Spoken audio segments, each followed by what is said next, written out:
Is this thing on? Hey. Hey. Hey. Okay. Let's get into it. I hope this sounds okay. I feel like I can speak at my true volume now because I used to be yelling and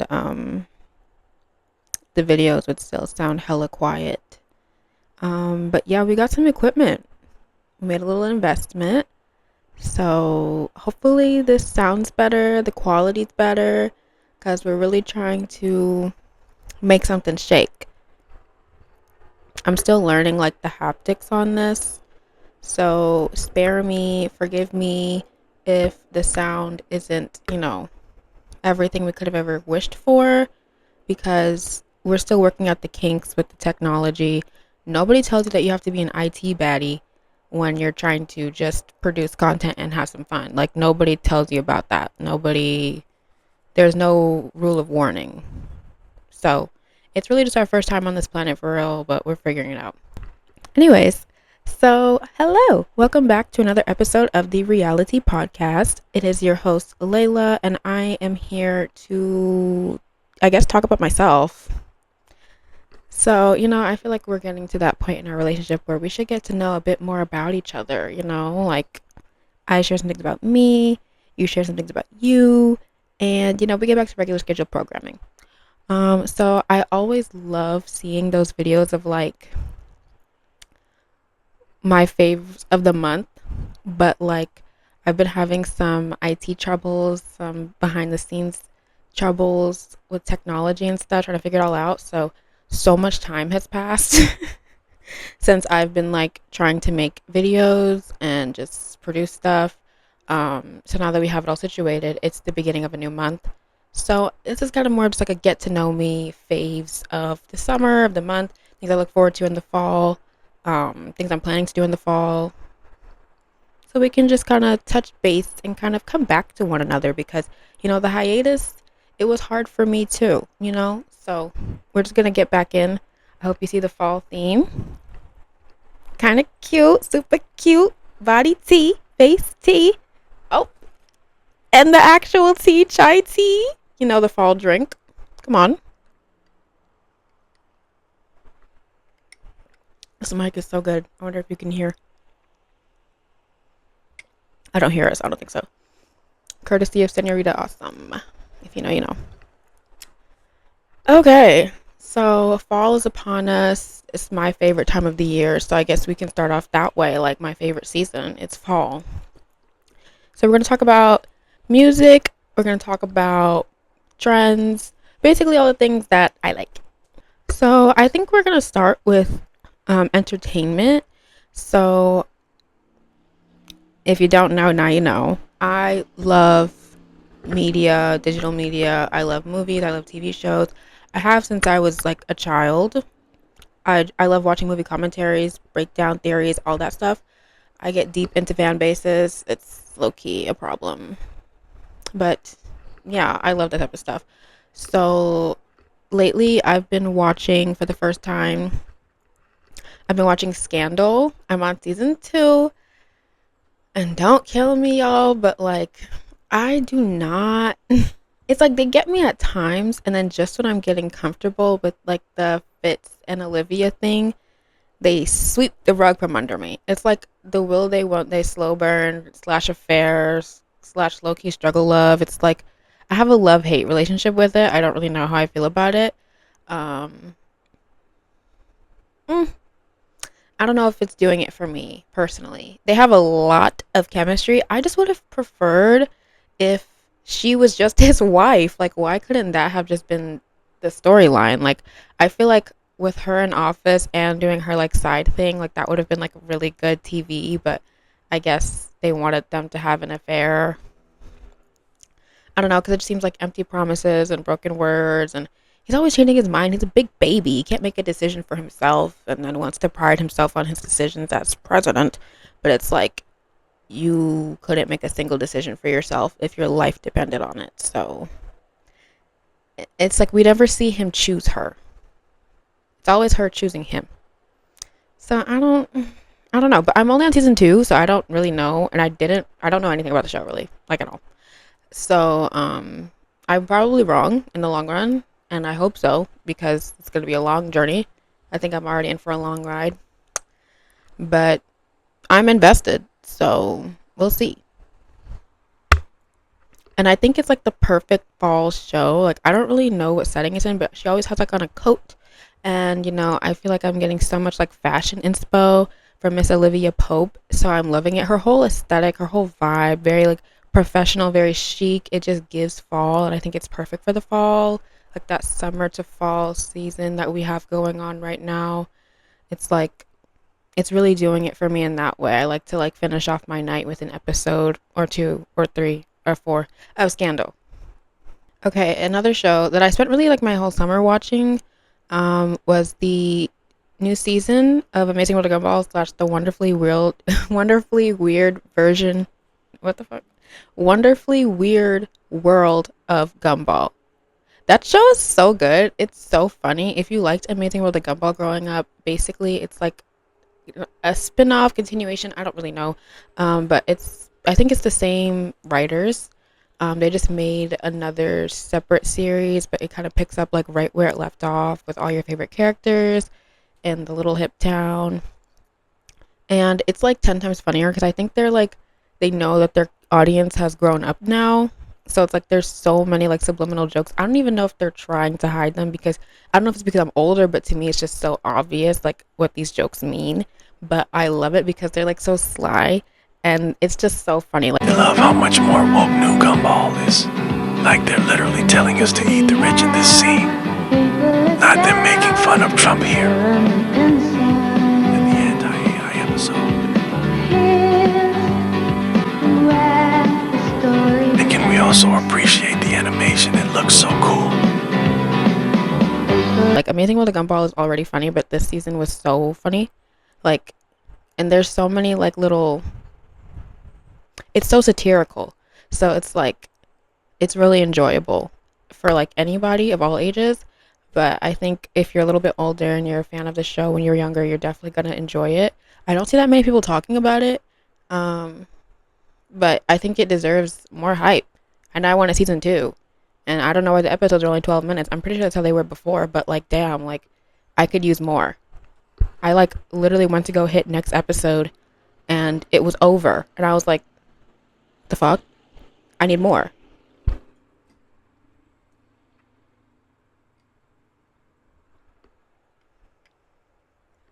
Mm-hmm. Mm. Let me think. What was my favorite episode of that season? I think my favorite episode was when I'm trying to remember the exact plot, but I think they were like trying to like eat healthier or something, and they made like that long joke about like the organic stuff and versus like eating like regular food or fast food and how it's just exhausting. I'm doing a poor job of explaining this because I watched it like a month ago, but just know that it was funny. Or the TikTok episode where everybody, well, it didn't blatantly say TikTok, but it was clearly TikTok of like the CEO hillbilly who like ruined people's lives because of TikTok and the addiction to it. And they were like walking zombies on the app and in real life. And it took like the next generation getting onto the app to realize, to make them not want to be on the app anymore. I thought that was so funny. And just, very indicative of the state that we're in right now with the social media digital world. So yeah, it's a little bit of a think piece. You have to think a little bit while you watch it, but it's also like mindless enough to where you're enjoying it and it's entertaining and it's not like being shoved down your throat. It's kind of like if you get it, you get it. If you don't, I don't really know what to tell you. Okay, this isn't like I don't really have too much to say, but my life with the Walter boys, I feel like the summer was for obviously, the summer I turned pretty. And then my life with the Walter boys is like, back to school fall vibes. And when season 1 came out, I was obsessed with the show. I watched the whole thing in like maybe a week, if that. And I think it only took me that long because I was watching it with somebody else. But when I saw season 2 was coming out, I was determined to watch it by myself so I could literally binge watch it in like 2 days. I watched the first episode.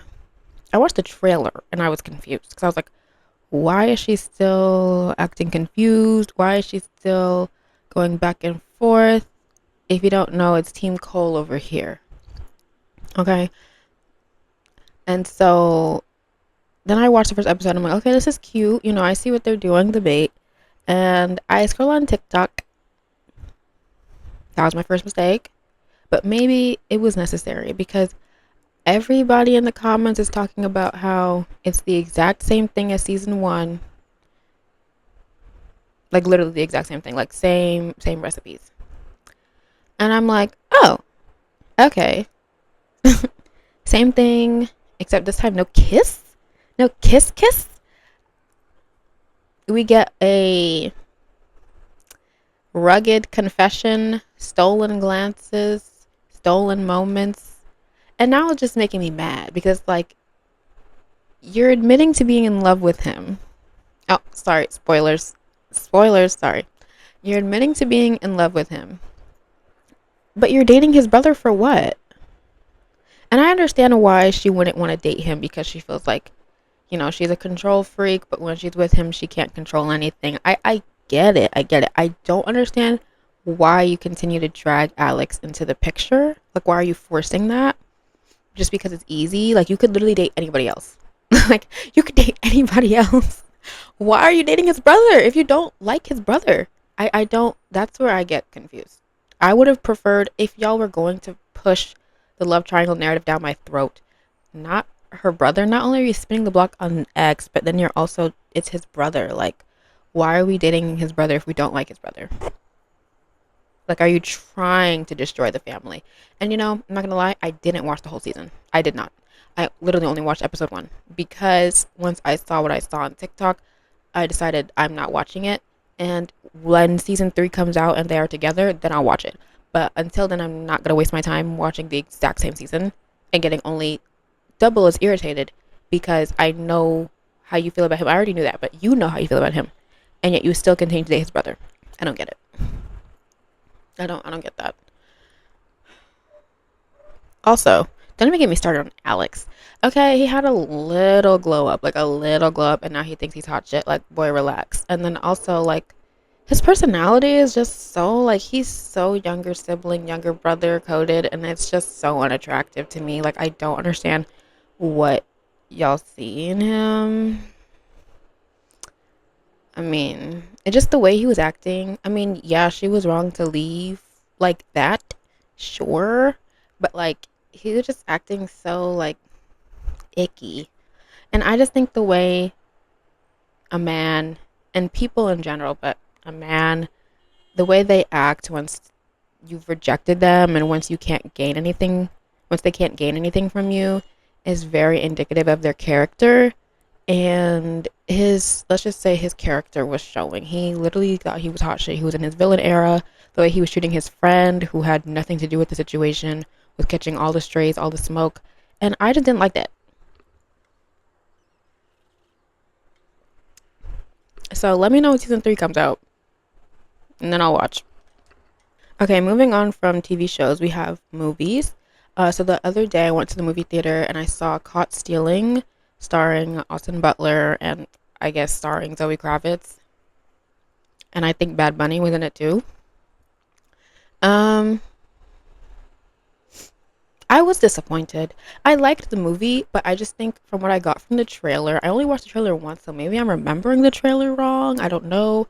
And, just with all the press with like Zoe Kravitz and Austin Butler and Zoe Kravitz, I thought Zoe Kravitz would have like a more significant role in the movie, but she didn't.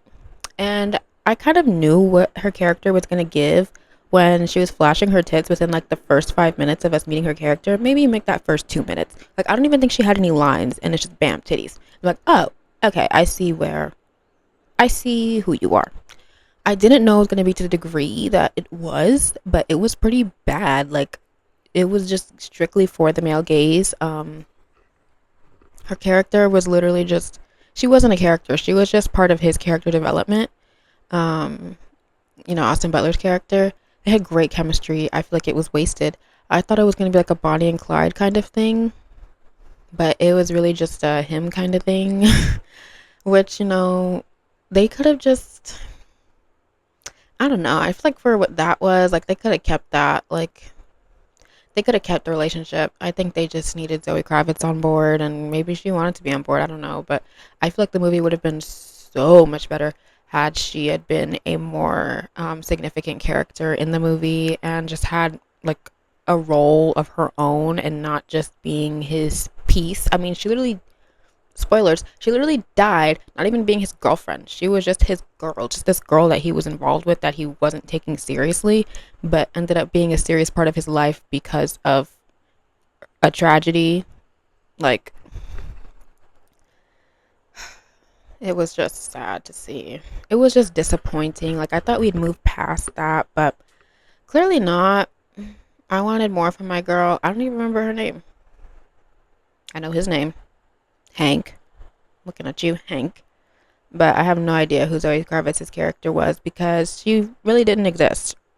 She was in the movie for like an hour, in and out. The cat had more screen time. So overall, the movie was good, I guess. Like, I guess it was supposed to be like a 90s, um, like, not mafia, but like kind of like gangster mob, evil cop, dirty cop movie. Just wasn't what I was expecting. I thought it was gonna be like a Bonnie and Clyde thing. I thought we'd get way more of them together and just more of her character in general. I really only want to see the movie for Zoe Kravitz. Had there been any other female lead with them, with Austin Butler, I probably would not have went to go see the movie. But it was spontaneous, and now I know. I aside from the plot, I thought the movie was beautiful. Like, it was shot beautifully. The cinematography was great. The color grading was really good. It had like that grainy kind of consistency over the, I don't know, the film. I don't know anything about filmmaking. But like, I just thought the way it looked was really good, and it really gave like 90s, and it kind of gave like fall, like grunge, a little like soft grunge. Like, they ate with that part. I'll give them that. They ate with that. But who was it? Whoever was in the writing room, casting director ate, creative director ate, outfits were tea, hair was tea, writing, plot. Mm, I don't know. But that's just my opinion. I think those are all the movies that I've watched. That's it. And I was actually watched in September. That was watched this month. But I guess it's not a favorite. But this is a get to know me, not just a favorite. It's a get to know me. So it counts. Yeah. Moving on to what I can actually speak about are my favorites, and that would be music. Um, since like last fall, I've been getting into like jazz, bossa nova, that kind of like classical, like instrumental music. But like for the fall specifically, I think I think jazz and like bossa nova are really gonna like carry me throughout the season. Um, and so I just wanted to give some of my favorite songs, just that I've been listening to this month, and maybe the last few weeks, because I've been doing like a lot of digging to like find new music because it's just like something I like to do. I love finding new music, and I don't know if these would all fall under the category of like jazz, bossa nova, but those are just my favorite genres, and these are my favorite songs. So that's how we're gonna organize that. So, and we're also gonna do favorite artists. So artists I've been loving recently have been Mac Miller, Daniel Caesar, um, who else? I would say Kali Uchis. I don't know if she's. I honestly don't know what genre Kali Uchis is. I really don't. I feel like pop is not justice for the music that she makes. Like, she makes so much music with so much different genres and cross sectionality. Like, I don't really know what music she does. She does a little bit of everything. And like lately, I haven't really been listening to music through like specific artists and favorite artists. Like, I really just like have been collecting songs, which is like a good thing and a bad thing. Like, I like doing that, but at the same time, I want to like get to know artists deeper. I really like to like take my time listening to different artists and different albums and stuff. Like, I have to like really like an artist to do that. But it's like kind of hard for me to do that if I never actually go listen to the artist, if I'm just listening to random songs. So I need to work on that. so I can really like rebuild like my favorite artistry and get to know artists beyond like the surface level of a few songs that I've listened to, because I've been listening to these songs, I'm like, oh my god, this is really good, but I don't listen to anything else from the artist. And maybe that's my fault. I need to spend more time with the artist and, really appreciate the art. I feel like without seeing the buttons, the top is giving like Corali's mom's neck brace. But it's alright. Okay, so favorite songs by these artists. So for Mac Miller, it's gonna be Skin, Angels, and Cinderella. Listening to all of those for the first time was like literally finding a diamond in, I don't know, the ocean. Like it was just so glorious. Like I can hear Cinderella playing right now. Skin is a new fave, but I really didn't listen to Mac Miller that much, RIP, when he was here. But now I keep seeing him and I keep hearing like different songs of his, so I'm like, okay, let me really give this a try. And that album is just banger after banger. You know, the pink one. He has a lot of good albums. Like I've heard, I know Mac Miller, but I only really knew him in relation to Ariana Grande. But now I'm seeing like how good his music is for real, and like he's really getting up there as to one of my favorite artists. So I'm really starting to appreciate him and his music more. I wish I would have known more about his music when he was alive, but you know, it just wasn't that time. But now I think I can really appreciate it more now. Okay, next, Daniel Caesar. I've I've never stopped listening to Daniel Caesar. I love Daniel Caesar. I feel like y'all give Daniel Caesar the treatment you should have gave Chris Brown, and I will not evaluate any further. I will not explain any further. Just really sit with that, okay? Anywho, so my favorite Daniel Caesar songs have been Pain is Inevitable and Call on Me. And I think those are like really good for like the fall, jazzy, blues, R&B. Like to me, he's like really one of the greatest R&B singers that we have in this day and age. Like he's doing things that I don't really hear many other people doing. And his voice is like soft silk and honey, and I cannot get enough of it. The melodies, the flow, everything, just 10 out of 10. Like I might have to do like a lyric analysis or something on him because, ooh. Okay, and some honorable mentions real fast. False God by Taylor Swift. There's some instrument in the background throughout the whole song that gets very jazzy. I don't know if it's like the saxophone or something, but it's really pretty and it sounds really good. I feel like Taylor Swift is kind of like a fall anthem, like just in general. Like she has so many good songs. Cardigan, like she has so many good songs for like the fall, and I feel like this is like a really underrated one. I don't really see people talking about it too much, but it's really good. Risk by Deftones. I've also been getting more into Deftones because I listened to them a little bit, when I was like listening to more alternative music more consistently, and like I don't know, like a few years ago. But I just heard that one for the first time, and it's just like a sexy song, and it's like really like it pushes the border of like alternative, but I don't know if it's like shoegazy, but it sounds like really like soft at the same time. Like I don't know, it's something about Deftones music. Like I feel like they can be like really edgy, but at the same time just still sound like really soft. I don't know if that's the right word, but like it's just like a really smooth sound, very cohesive sonically. Like I love their music. Oh my god. And it's just like perfect for like the fall, seasons changing, weather's getting like, ragged. Like I love it. Next, Billy Bossa Nova by Billie Eilish. I would hear like that one part of the song like on TikTok all the time, and I had no idea. Like I knew it was Billie Eilish, but I didn't know it was that song, and I never actually went to go listen to it. But then I listened to the whole thing, and I was like, oh my god, this is beautiful. It's like, it's so good. Like I want to hear more of that kind of music from her, and if she does have more of that music, please let me know. Like leave it in the comments. Like I think her voice is like really suitable for that sound and for like that genre, like bossa nova. I think like she works really well in that, and I would love to hear more of that instead of like poppy music that she makes. But if she has more songs like that, I need to either look or someone please put me on. I'm always looking to get new music. And next is also a new one that I got from TikTok. I get a lot of my new music from TikTok. I'm not gonna lie. Like I see so many videos of like people like saying like, "What's my favorite song, favorite album?" And I'd be stealing the music every time. I have like a whole folder dedicated specifically to music. I have like so much music that I need to listen to because I'm always on the hunt for new music, and there's always new music to be listened to. Um, Anyways, it's called "Art of War" by Avenoir. Really pretty song. I remember listening to it for the first time. Like I had to really get in tune with my senses.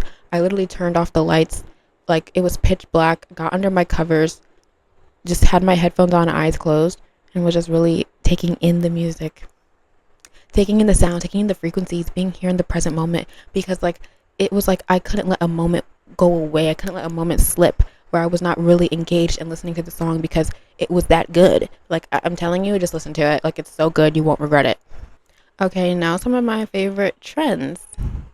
I've really been like, okay, specifically, these are gonna be like more humorous trends. Like, because I'm not gonna lie, I go on TikTok for a lot of reasons, but the main reason is to be entertained. I want to laugh. I want to laugh.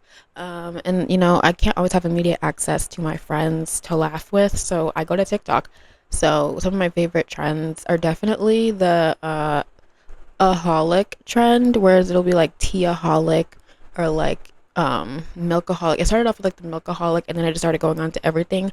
I've been wanting to make one, like one of those TikToks, for the longest, but I just haven't done it. But yeah, I just think those are really funny. My favorite one was like the chai teaholic, especially like, you know, for the fall. Like come on. um what else? There was one that was so funny. It's just the way they acted out. Like they literally be acting like actual alcoholics. Like, I don't know if you haven't seen the trend, I'll put a video up here because they're just so funny and just so enjoyable. And I've reposted so many. Like it's ridiculous. And they probably are all related to the same thing or same things. Next, I would have to say is the Lorax trend. I feel like this has been going on for a while now. Like I feel like we shifted from like the Steve Harvey, like people dressing up as Steve Harvey everywhere, to now we have people dressing up as the Lorax everywhere. And I don't think I'll ever get sick of it because it's just so funny to see people in these bright neon orange suits with like a stomach. I don't know if the stomach comes with the costume or people are like self-inserting the stomach. I don't know. And then the fat yellow mustache just walking around, and there's like that one guy who like will actually be on his knees skedaddling, waddling throughout public places, screaming "Let it grow." Like it's it's so stupid, but it's so funny, and I love it. I love it. I started off as like people's Halloween costumes last year, and the fact that it's still going on, like I feel like this is pretty timeless at this point. Like I don't think I'll ever get sick of seeing it, and I don't think anyone should ever stop doing it. Like, did y'all see that girl who was like dressed as the Lorax at a concert, and it was like black everything, like just it was the lights were off, and all you could see was this bright orange neon Lorax costume, and you're like, who is that? It's so funny. I would also have to say like the performative male trends, which I feel like there's a lot of layers to that as satire. The standard uniform, there's a whole like base pack, you know, you gotta have the matcha, of course, your book talk and or feminist literature book, preferably held upside down, you know. You don't want to be, you know, you don't want to give them too much. You don't want them to know how intelligent you really are, obviously. Um, Sitting in a park at a bench, or you know, if you want to get crazy, you know, have like a whole picnic staged. But that's not, you know, standard base pack that you're getting. But I just think that's so funny, and I think a conversation definitely needs to be had about that. But another time, another time. Okay, next I'm gonna get into fashion.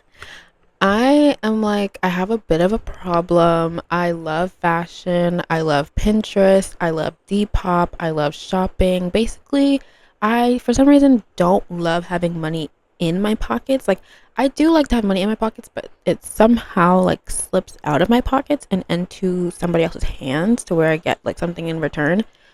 that happens all the time accidentally. I don't really know how that happens, but it's a problem. And with the seasons changing, fall coming, like this is like fall is like fall, winter. If you can dress in the fall and the winter, you can dress.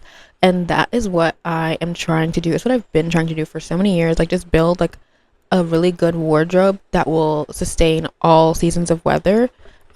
Specifically though, fall and winter is like hard mode.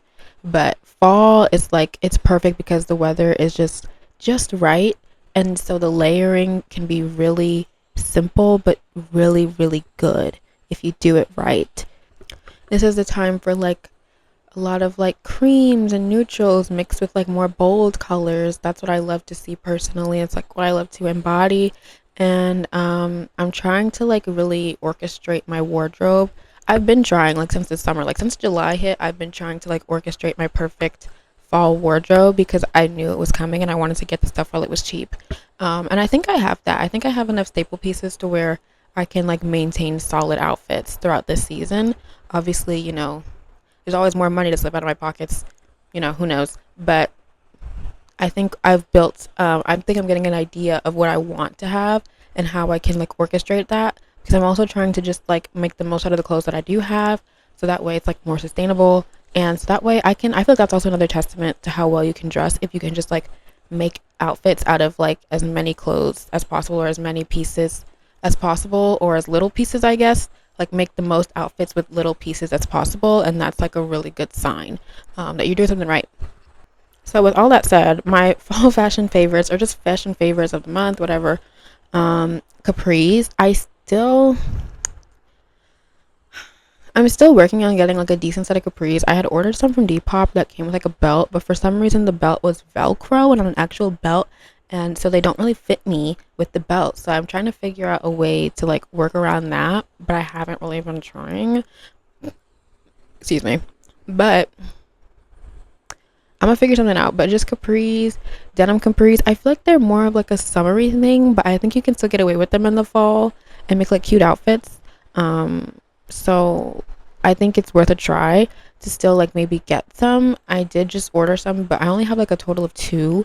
And then like when it comes to shoes, they're kind of hard to like navigate. Like I feel like with capris, like you have to wear like a dressier shoe, like flats or something. And I don't really have that many of those either. I do have like some staples, but they hurt my feet. And I just don't think there's any way around that. Like pretty hurts, I get that, but oh my god. As a commuter, it's like a bitch to have like painful shoes. Like you want to have comfortable shoes. So I don't know. We're still working on it.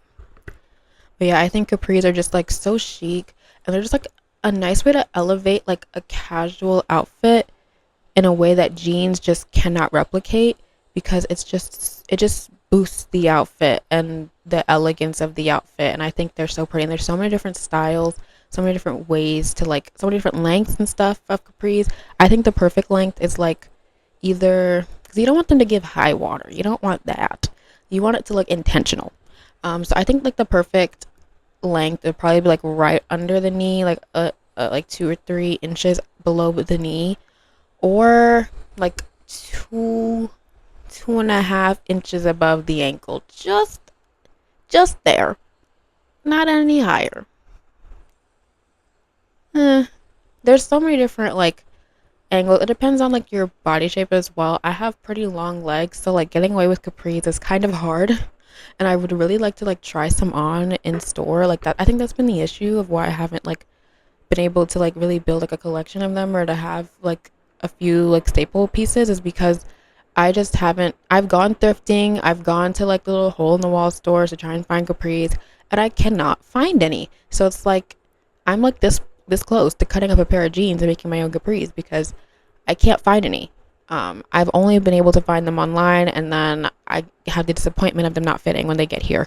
I did just order some that were really cute, like a nice dark wash set that do fit pretty well. So we're gonna have to make something shake with that. But we're still on the hunt. I still have hope. There's so many capris out there.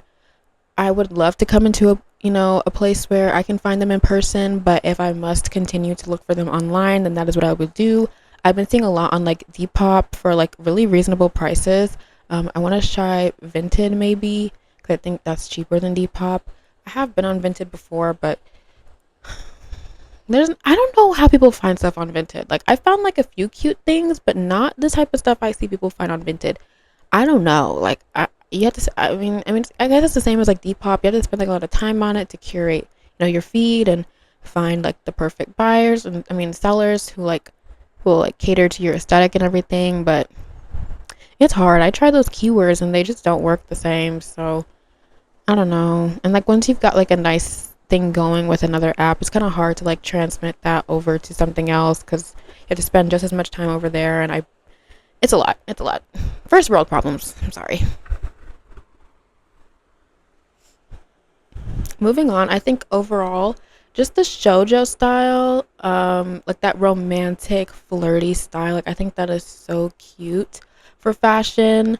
It's like chic, but it's like I think chic is more mature and shoujo is more like a little bit more youthful and playful and girly. Like, but just think like 13 going on 30.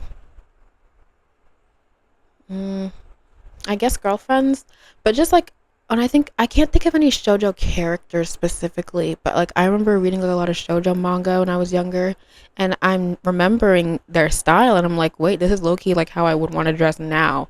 Like, it's really cute, like maxi skirts and like pea coats and like buttons and just tights and like cute little like loafers and stuff. Like I think that's like a really good look, especially for the fall and like kind of like a preppy academia look. Like I really loved Jenna Ortega's outfits in what's that one movie she did with the weird teacher?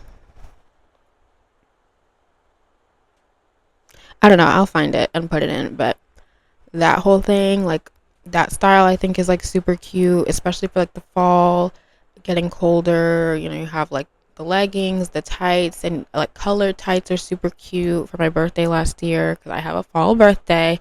I wore like a really cute like cream black and white polka dot dress with like some burgundy stockings, and it was just so cute. It just makes the outfit pop all that much more. So I love to see that, like those types of color combinations. Lots of brown, lots of cream, and then like a little bit of color, some black and white, just make it true to you, make it unique, but like definitely under that like shoujo style is something that I really want to embrace and get more into. I'm starting to like kind of find different ways to like make that happen because it's really like something that requires like an eye, like you have to have an eye for it because it's just a lot of layering, really. Like it's like really basic pieces but you layer them together and that is what makes the outfit. So yeah, stripes, little like ruffly things, frillies, like little trinkets on your outfits that you wouldn't really think to put on there, like stuff like that is really what's going to make the outfit and what's going to tie that aesthetic all together. So yeah, I want to see more like shoujo outfits in the fall, especially specifically for me, for everybody, honestly, but really for me, like I think that stuff is like really cute and flirty and romantic, like that whole type of vibe. And that's on being a Libra. Okay, next, moving on, we're gonna do hobbies. So lately, the only hobby I've really been like participating in, I have like a lot of hobbies that I need to like get back into, but lately the only thing I've really been doing is reading. So I'm reading 3 books at the moment. Two by myself, one with a friend, and the friend is part of our failed book group or book club. Um, So the 2 books I'm reading by myself are The Bluest Eye. I read it when I was a kid, but I really didn't appreciate it enough. But now that I'm older, I can really like appreciate it for what it is. And I'd have to say, Toni Morrison, I love you. Like her writing style is just so beautiful, and it's something that I really want to like when I write, because I do like to write, that is kind of like subconsciously, I didn't realize this is my first Toni Morrison book. So like this is like that's kind of like the writing style like I aspire to have. Like it's like very like a lot of similes, a lot of idioms, like a very poetic way of writing and really just yapping, but it makes sense. It's cohesive. It makes sense. That's how I would describe my writing style and Toni Morrison's. She's definitely a more skilled professional than I am, but I would like to like get into that realm, but I just think it's like really beautiful to like put the words to page and make it all make sense in like that beautiful and delicate way of like storytelling. If you haven't read The Bluest Eye, read it. I think everybody should read it. And it's so true to like the young black woman experience in a country in America. And I think it's really important. It's crazy that I'm reading it now, and it's just it's like it's highlights so many things that I thought to myself growing up, and it's just crazy to see this shift in beauty standards and to see things change. And although things have changed, these are still, I think the book is still very relevant, and I think it's, the challenge in beauty standard and self-esteem is something that a lot of black women still go through in the media, whether people like to admit it or not. Um, so I think reading it is giving me a lot of perspective as to what I was feeling then, and it's kind of healing in a way, especially with all that's going on right now, with celebrities. I'm thinking of Alandria specifically, but we're gonna get into that. But to see just this change in media and representation, and I think that's what the book is like. So is why it's so important to me, and it's just reminding me of how important representation is, and one, that there's space for everybody, but the fact that it really wasn't that long ago that discussions are being had of the lack of representation. I mean, we still got a lot of work to do, but like it went from being like absolutely nothing to like where we are now, and I'm so grateful to have like been able to live through a time where I experience role models and see women who look like me, because that's so important, and not only for self-esteem, but just community as well, and just overall balance. And like I remember just seeing growing up and seeing like the shift in like characters and main characters, and roles given to black women. So it's like so beautiful to see black women getting to a place where we can be authentically ourselves without our character being misconstrued or taken for granted or painted in a certain light. Again, we still have a ways to go, but it's definitely something, and we came from nothing, so I'm really grateful for that. The next book that I'm reading by myself is called The Idiot.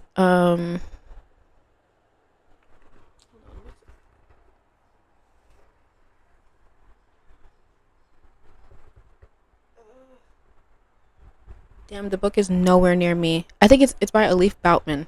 I'm gonna put a picture. Um, I actually bought this book on accident.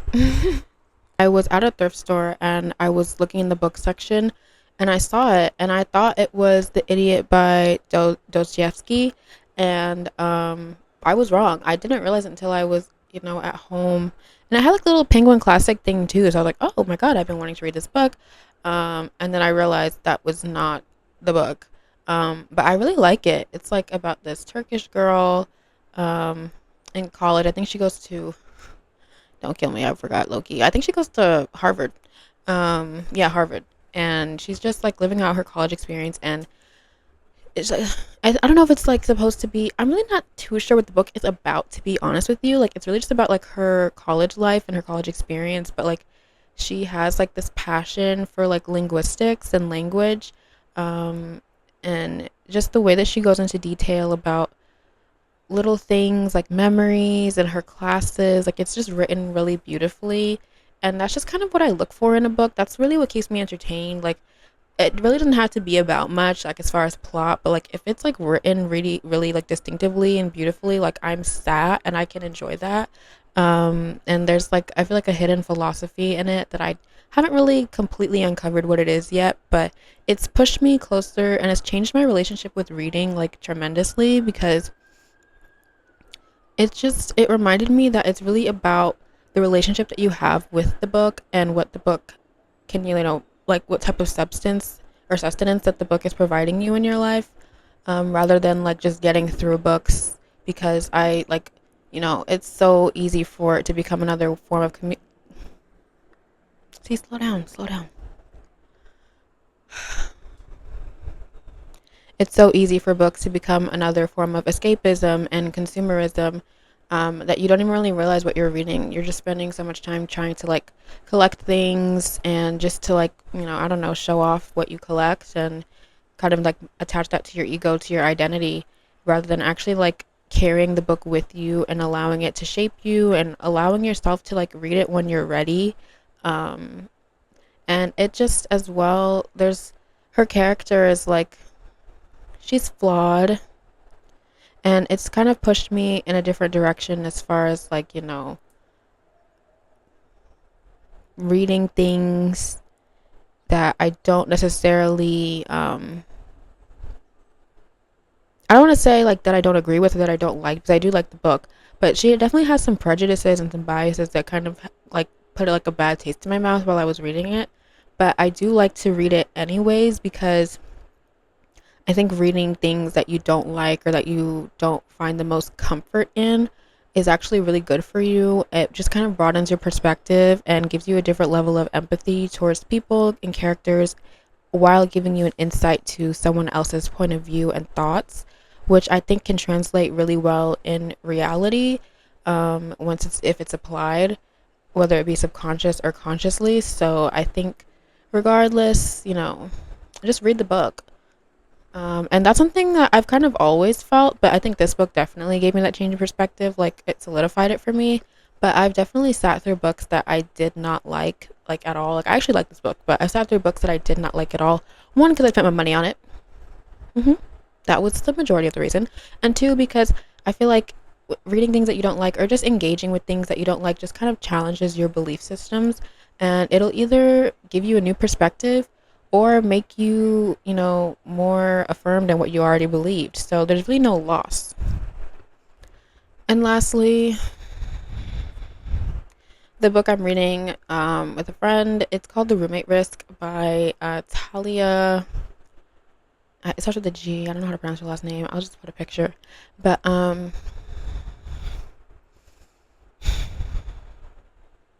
that book is so disappointing. I talked about it a little bit in my last video. I'm still reading it. Still reading it. Because it's just a hard read, I'm not gonna lie. I was bamboozled, I was hoodwinked. It's supposed to be a romance book. To me, it's just giving lust. Like, when I think I'm just at a point in my life if you would have handed me that book back in like 2022, I would have finished it in 2 days and probably would have really liked it maybe.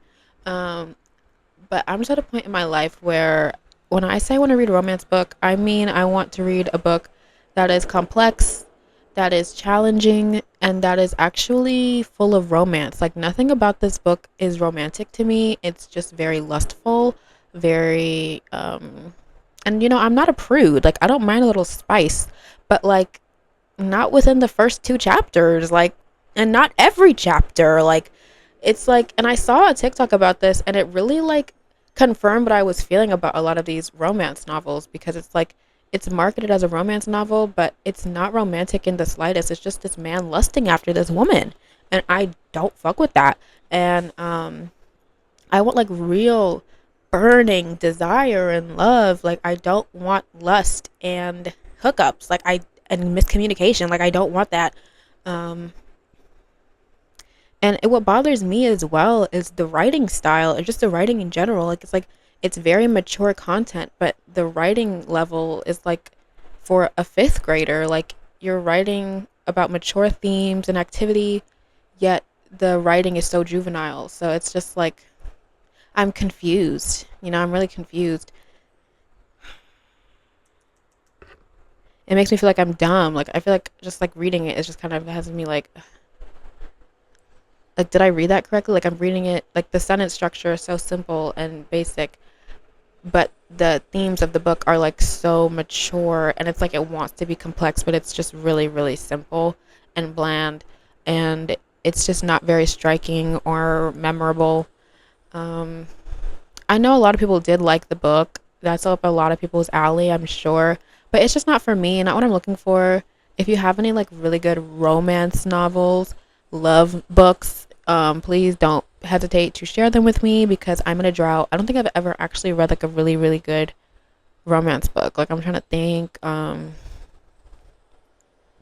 No, like, I read like good, like, book talk books, like books on book talk that I found that were bearable and I actually enjoyed.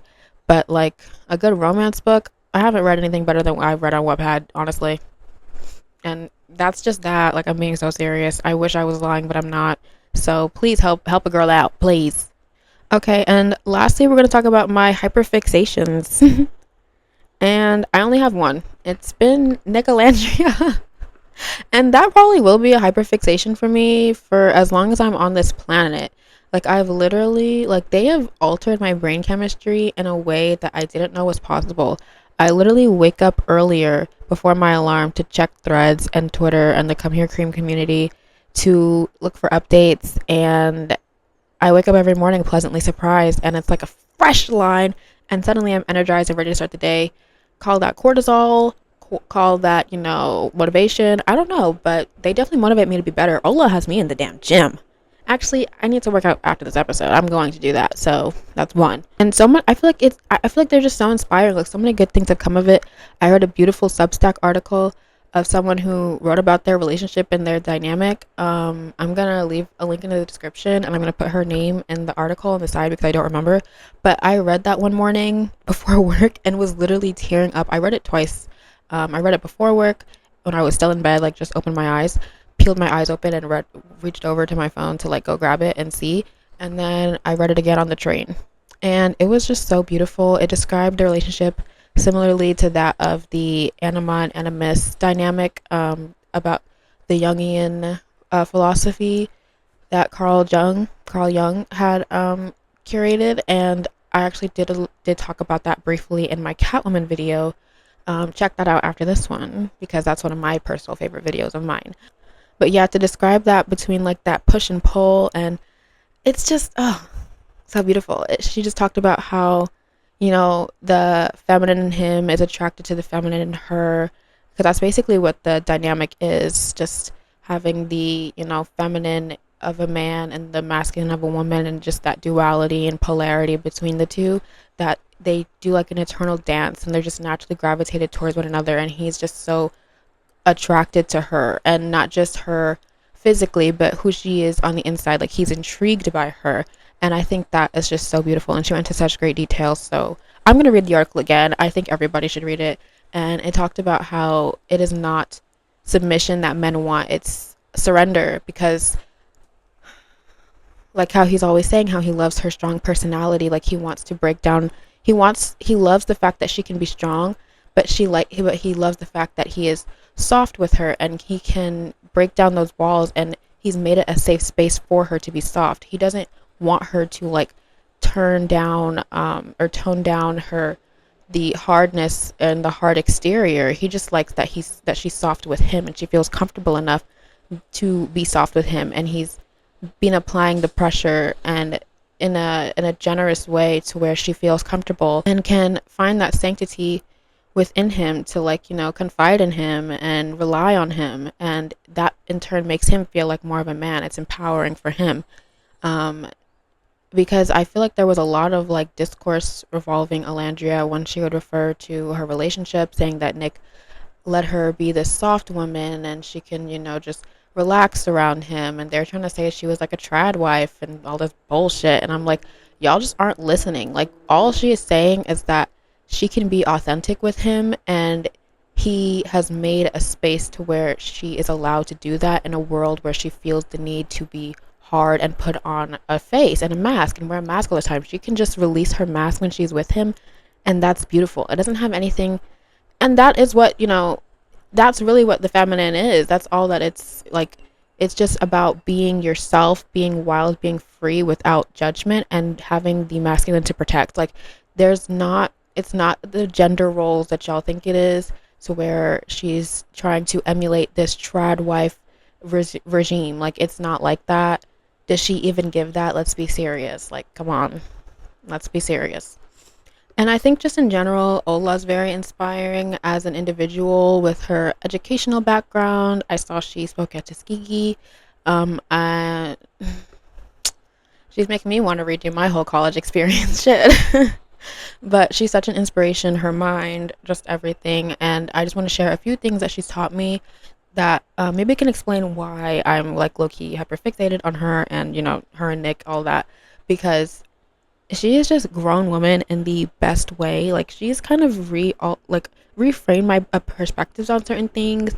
especially given the fact that she is like 7 years my senior. Like I'm 20 years old. I'm gonna be 21 soon, and I just have so much respect for her, and I look up to her because she just kind of embodies what I aspire to embody at 27, and she has just been a light, and it's so refreshing to see because it reminds me that it is possible. And I think that is what their relationship also reminded me of, that like it is possible, and that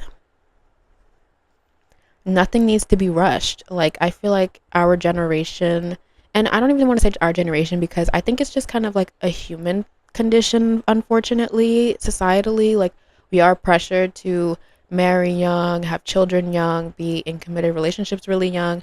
And I feel like I've just always known that was never going to be for me. Like I've always known that was never going to be my life. I've always known that I want to be an independent person before I commit to, you know, being with somebody. I want to love myself to my fullest capacity before I even think possible to love somebody else or share my love with somebody else. So to see that happen in real time with Alandria at her age, it's like so beautiful because I think that is like the perfect time to do that. Like I think like I don't see myself doing that till I'm around her age as well. Like getting your shit together, you know, showing up for yourself before showing up for somebody else. I think that is what is a message that we need to like see more of, and it's so refreshing to see that at her age because people consider that to be like spoiled milk for some reason when she's still very young, very sexy, very beautiful. And I really appreciate her, you know, basking in her femininity, basking into her career, into her essence at the age that she is. I think there isn't a more perfect time, and I think it's beautiful and really inspiring. And it's also showing you that, you know, even throughout her Love Island journey, like I truly feel like season 7 was literally just for Nick and Alandria to me because nothing else came out of that show. Nothing else came out of the season other than Nick. Test, test, test. Okay, I think we're back. Yeah, my phone died. It's been a long day, but I think we're back. Okay, I think we're so back. All right. So yeah, as I was saying, I truly feel like divine timing, divine intervention. This season was simply to bring Nick and Alandria together, and the fact that this was their third time asking her to be on the show also represents a really important message that I think a lot of people, but specifically young women, need to learn and just relish in more, is that you don't have to say yes to one, you don't have to say yes to everything, and two, you don't have to say yes to the first offer. And Megan Thee Stallion did like a street interview where she talked about that as well. What's a mistake you learned early on that taught you a lot about business? Accepting the first offer so quickly. You could say no. I had to learn my worth. So you have to learn how to say no. Yeah. You don't gotta accept that first offer. At first, when you're just young, you just trying to hurry up and make money. You like, oh, I'm finna take anything. I want to get anything off the table. No, know your worth. Ensuring that you know your worth, because what one person will offer, there's always somebody who's going to offer more. Okay. And when you know your worth and you value yourself and you put like yourself on that pedestal, you're not going to let any cheap opportunity try and, you know, come at you when you know that you are capable of having more. And I think that's what discomforts a lot of people between Nick and Alandria's relationship, is that it seems like so good, it's too good to be true. But it's really just because that is what people want and what they aspire to have and be like, but they don't believe that they can have it, so it just can't be true. They must be delusional. The people who believe it are delusional. It's not realistic. But that just comes to show that when you are confident within yourself and you know your value, you are only going to receive things that fit the criteria that you've set to be part of your value or that are going to add value to your life. So I think that's not only what we're seeing with Nick and Alandria's relationship, but just Alandria as a person. You know, she had 3 separate opportunities to go on this show, and she only did it when she felt that it was right for her, was she had achieved the things that she wanted to achieve, not, you know, associating this show with something that was going to garner her success, but receiving success and what, you know, figuring out what that looked like for her before she made the decision of, accepting this opportunity. And now we see what came from it. And honestly, I couldn't have written it a better way. And I think she's really satisfied with that. But it just sends that message to young viewers and to young women everywhere of knowing your worth and doing things on your time, trusting in divine timing to guide you and open up those doors and opportunities for you, but also doing the work necessary to even put yourself in those spaces. So I think that's a beautiful message, and that's definitely inspired me and just helped reinforce my worth and let the universe know what's up. I'm only here for the highest of ordains and blessings. Thank you. Okay, and lastly, kind of like an honorable mention, we're just gonna talk about fragrance. I feel like the fall is like the perfect time to get your signature scent and relish in smell goods, fragrance. And I think just kind of for me personally, I really want to step more into that realm. I love like perfume, body oils, lotions, body butter, like all that stuff. I think it's just so fun, so girly. It's like just for me, it's part of my, womanhood tote bag. I like to have perfume. I really want to be like a connoisseur of perfume. So the first perfume that I've been obsessed with, and that's one of my favorite perfumes. For reference, I really like woodsy perfumes. I really like kind of like musky perfumes. I like the notes sandalwood, vanilla, almond milk is one just because it kind of softens that out as well. But like amber, cedarwood, things like that, like perfumes that smell like that can just take my money, immediately take my money. So one perfume that I really, really enjoy is the Billie Eilish #2 perfume. I have it right here. I just bought it, and it's like, first off, the packaging, gorge, beautiful. I love it. I've been wanting that perfume for a minute now, and I decided to go ahead and buy it.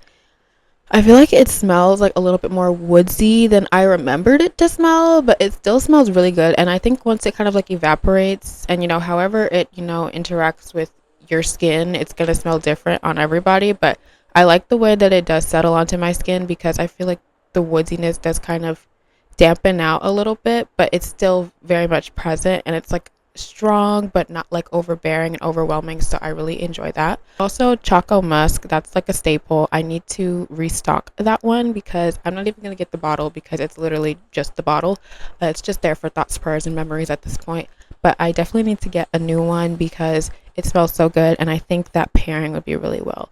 Also, the Chanel Chance perfume, I'm like halfway done with that bottle. I'm trying to use it sparingly because I'm not getting another one no time soon. But that one smells really good. It's like cedarwood, but kind of, my bad, sandalwood, but still like very like fresh and almost fruity a little bit. But the way that it settles, like the sandalwood is definitely like the strongest part in there. And it smells really, really good. And it's really good to layer with, especially with the Choco Musk. That was my combo for a hot minute until I ran out of the Choco Musk. But that's really good if you like more vanilla-y as well. They really play onto each other really well.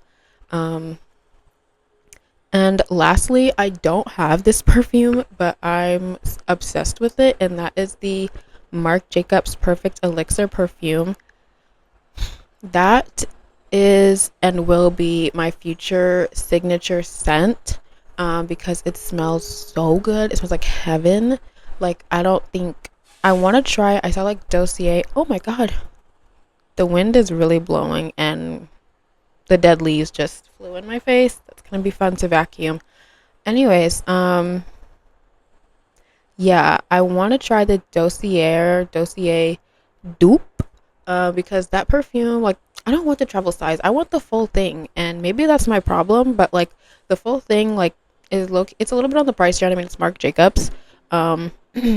So that's like gonna be like my graduation present to myself. Like, I've been like, whenever I'm like stressed out studying, I just think about that perfume, and immediately I'm shocked back into reality, and I'm imagining myself with my big girl job and spraying my perfume and having multiple bottles of it. So that's my motivation.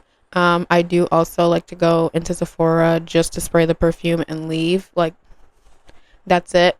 By the way, guys, you can do that. Like, use your free will. Like, especially if I've like forgotten to like put on perfume, I'll spray that. It smells so good. The notes, again, I think it's like cedarwood, almond milk, vanilla, I think some kind of fruit as well, and it lasts all day. It lasts all day. And like you're constantly like it's a type of perfume where like you're just existing and you're like smelling it, like it just wafts up your nostrils and it smells so good. I tell everybody about that perfume. Anybody who knows me knows I love that perfume. The things I would do for that perfume, I don't even know. It scares me to just think about it. But it's a really good perfume. If you can get your hands on it, I highly recommend. That's my favorite perfume, even though it's not necessarily in my possession at this time. But is time even really real? You know? So it's just like, it doesn't even really matter. It's mine. I love it. Okay, and so now we're going to move into what I'm looking forward to for fall because a new season is upon us. There's about to be a full moon this weekend. We're going to do a lot of self reflecting and a lot of just anticipating what we want for these next few seasons, next few months. So, some things I'm looking forward to are one, I'm going to a Kali Uchis concert in Madison Square Garden next week, like less than a week. Oh my God, less than a week. I have been wanting to see Kali Uchis for years, and she's threatening us, saying this might be her last show, her last tour. So, I had to get tickets. The minute I saw that she was performing, I got tickets. Like, I'm gonna be in the nosebleed section because I was stupid and bought the tickets like instantly because I don't know why I thought they were gonna be completely sold out. But I realized I guess no one loves Kali Uchis the way that I love Kali Uchis because I would have bought those tickets first row, first minute. Well, I did. So, but anyways. I did not beat the Ticketmaster goblins, but it was my first time getting concert tickets for myself, so I didn't really know what to do. I just swiped my card. See how you see what I mean about the money accidentally falling into my pockets? Like that's a perfect example. But anyways, yeah, I'm gonna see Kali Uchis. She's going on her Sincerely tour. I'm hoping she brings out somebody. I hope it's Tyler the Creator. I feel like it at least needs to be Tyler the Creator. Like I'm pretty sure he likes New York, right? Like come on back. Like give us something. I know After the Storm is on the set list, so I would pass away if she were to bring him on stage and sing that song. Like, come on, like, and they have so many good songs together. Like their musical history, the chemistry is just. I need it. I need it. But also the Sacred Souls are gonna be there. They're opening for her, and I love the Sacred Souls. So it's just a dream come true either way. Like I really don't care, but like it's gonna be heaven, and I'm going with a friend. So I'm so excited, and I'm excited for the outfit. The outfit I had planned in my mind did not look as good as I thought it was going to when it arrived. See what I mean about online fashion and shopping? It can be some BS sometimes, but we're going to improvise. We're gonna figure some stuff out. I have to figure it out after I record this. Actually, I have to figure out what I'm going to wear because, my God. But I have some ideas. We have some things cooking. I know people wanted to go with like the coquette style, but like I kind of want to maybe combine like the coquette with her dark vintage looks because I feel like she does that really well. And I'm kind of leaning more towards that in my like overall aesthetic rather than like coquette and hyper feminine. But we'll figure something out nevertheless. But that's one thing. I'm also going to a Raven Lene concert in October. On my birthday, actually, like when I saw the ticket price and the ticket date, I was like, this is a match made in heaven. This was clearly designed for me to see and for me to attend. So I'm going to a Raven Lene concert. I think that one's in Brooklyn. I kind of have an idea of an outfit for that one. Yeah, I do. I forget sometimes, but I do. And it's very fall themed, very fall inspired. I'm really excited. I've been listening to Raven Lene for years, and I'm really just now becoming like a really like more serious fan of her music and of her art. And I just think her voice is so beautiful, and to hear her live, I saw her performing Pilot live and crying, and like if she were to perform Pilot live, I'd be in tears. Like I'm low-key eyes watering just thinking about it, and I'm just really excited because I love her music, and I'm so excited to see her in person and hopefully catch her backstage. Who knows? Raven, if for whatever reason you ever come across this, I love you. Anyways, moving on. This fall, I've decided somehow, some way, I'm going to Fright Fest. I don't care. We're going to make it happen. I have like a bunch of days off school in October. So one of them days I got to make it work. Got to make something shake and go to Fright Fest for Six Flags. I've been wanting to go forever. I've never been. Like my entire existence, I've never been to Fright Fest. I want to go and have a good time. I want to go apple picking. I'm looking forward to that. I don't know how, but we're going to make it happen. I want those apple cider donuts. I want the apples. I want to make apple pie from scratch. Nara Smith shit. Like, we're gonna figure something out and make it work. But I'm especially looking forward to apple cider donuts. Like, I was craving one today, and I realized, like, y'all, did y'all not see the first leaf fall? Did you not see the leaves turn color? Did you not see the first leaf flip a color? Like, it's time to bring out the apple cider donuts. Everyone's talking about pumpkin spice this, pumpkin spice that. No, it's chai tea and apple cider donuts. Like, are we okay? Are we all experiencing fall the same way? Like, it's defrosting, so we need to whip out the apple cider donuts. That's all I'm gonna say about that. Move on. And obviously, I'm really looking forward to Wicked Part 2. That's coming out a little bit later in fall, in November, but I'm so excited. I need to read the books. I need to watch the play. This is my first time in the Wicked zone, and I'm already sucked in. Part 1 was so good. I really enjoyed it. A little bit too much singing for me, my liking, but I sat through it because I enjoyed the characters and the plot, and I'm really excited to see what Part 2 holds, going into it blind, knowing nothing about the original story. But it was pretty well received, so I'm assuming it's got to be somewhat similar. I know there are some differences, but I want to discover that in my own time in the books. But I just want to enjoy the movies for what they are, so I'm not disappointed in the event that they're not that accurate. But I saw how many books there are and how thick those books are, so I think it really needs to be like a series. Like, that's what I thought it was going to be. I thought it was going to be a series, not a movie.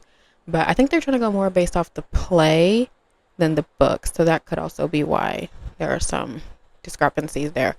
But yeah, I'm really excited for that. Super excited for Stranger Things. I love Stranger Things. It's gonna be the final season. This BS 3-part series that they're doing makes me not even want to watch it low key and watch on a backdoor website. I don't know. I'm still, figuring out how I feel about that. Because Netflix must pay. Netflix must pay. Like, it wasn't bad enough for them to break it up into 2 parts the last season, which was 4 years ago now. Now they're edging us with 3 parts. Like, y'all are really stretching this out. Like, y'all love to put this emphasis on last season this, last season that, and you're stretching it out. Like, Netflix will pay for ruining television, because that's what Netflix did. They ruined television with 8 episodes, starter pack, 8 episode season, part 2, part 3, part 4, taking 2+ years to put out another season. Like, Netflix successfully ruined television. And there's more of a conversation to be had about that, but I'm gonna leave it.